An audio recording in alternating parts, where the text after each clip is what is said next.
Hiya Vince, lovely to meet you at the range yesterday and spend the morning working on your game. Just a quick recap on the key points covered during your lesson. We're looking at it here from down the line at the start of your session. The first thing we notice is that during the takeaway, the club rolls behind and opens up very quickly. As the club rolls behind and opens up quickly, the right elbow starts to fold a little bit too soon, and as we start to get to the top of the backswing, the elbows divide, and as a result, the arms lift. And from there, everything's sort of thrown out in front of us. Quite steep plane there, coming into it with a very open club face. You can see there the club face very open to the arc, coming into delivery position.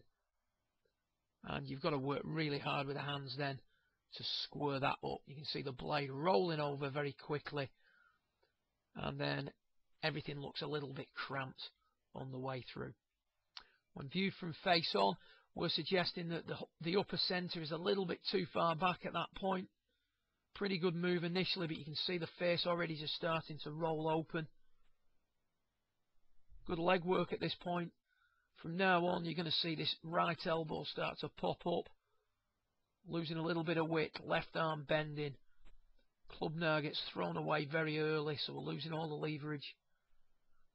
And now we've got to stand up to flash at the golf ball with the hands, elbows dividing. We're coming out of our forward tilt very quickly, and the club, by the time the right arm gets parallel to the ground, is bent a long way to the left. So the changes that we've suggested initially are, first of all, here on the bottom right, get a little bit more weight favouring the left side. So we've got a little bit more weight on the left side when viewed from face on at setup than we had at the start of the session. You see the upper centre a little bit more over the top of the golf ball than we had before. The next change we worked on was in regards to P2, waist level on the way back. And the feeling was that we wanted to keep the glove, or the back of the glove, the logo on the glove, pointing to the ground when we got to P2. Whilst doing that, we want to keep the arms straight and keep the hands working in.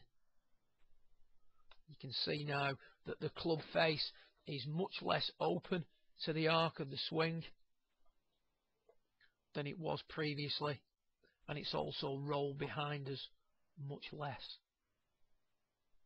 We then talked about keeping the elbows together. One of the problems we had was that as we get to the top of the backswing, the elbows divide, the arms lift, and everything gets steepened. What we're doing here now is we've got the hand, the gloved hand, pointing to the ground a little bit more at P2, and then we're going to try and keep the elbows together all the way to the top of the backswing, working really hard here to keep the elbows together. And you can see when we do that, we arrive in a much more compact, much more controlled top of the backswing position. You can see here that your elbow's on this red line. Here it's way above it. You've lifted off the circle at this point. Here the arms have stayed on the circle. When we do that during the downswing, we're able to come back down on a better plane, much shallower at this point than we're seeing here. Club face very open coming into impact. Club face still open, but not as open as it was before. So we'd like to see that club face a little bit more hooded at that point, but for now, that's pretty good work. From there now, we can come in with much quieter hands. We don't need to bend the shaft or square the club face up like we were doing before.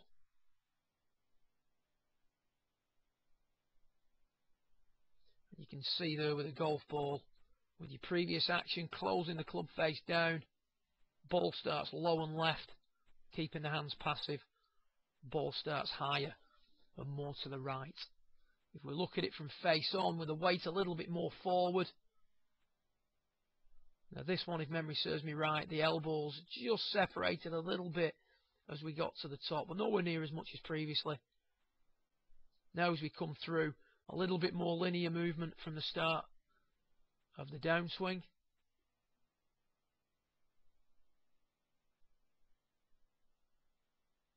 Able to get out in front of it a little bit more, producing a little bit more side bend. Now here we're going to start to stand up, throw the hands at it, and release the club, bend the club to the left. What we're going to do here now is we're going to be able to stay down on it for longer, keep the hands quieter. You look at the hand position at impact, much more in front of the golf ball, hitting out at it for longer. And by the time the right arm gets parallel with the ground, the line of compression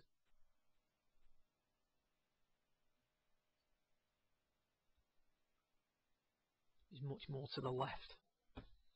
Just going to sink those two on the right up now and bring that down a little bit.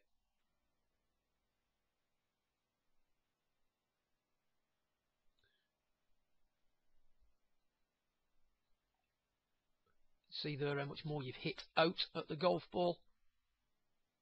Shaft parallel to the ground.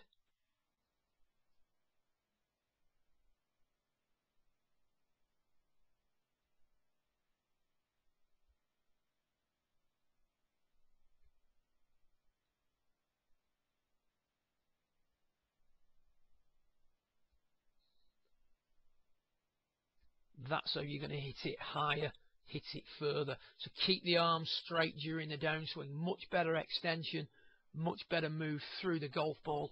And what I'm particularly proud of for you during the day is how much this top of the backswing position improved within the space of about 30 minutes. Hands in, club face hooded at P2, elbows together. Gives us this as a comparison. Chalk and cheese, my friend. Great session. Look forward to working with you again in the coming months. Good luck with it and happy stacking. Well done.